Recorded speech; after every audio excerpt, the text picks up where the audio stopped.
Okay, so we get a lot of questions about how to prime a pump when it's difficult. Let me show you this little tip. If you have a hot tub that's elevated above the pool level, that water is actually under pressure. So let me show you. This is normal. See how the water's actually going down?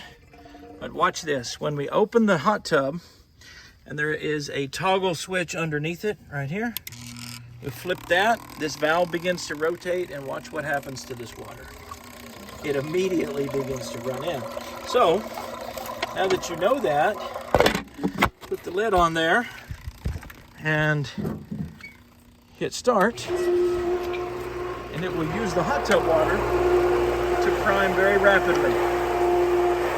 Now be sure to flip the toggle back and put that valve back in the proper position so that the pool will continue to run. Anyway, little tip. Hope that helps.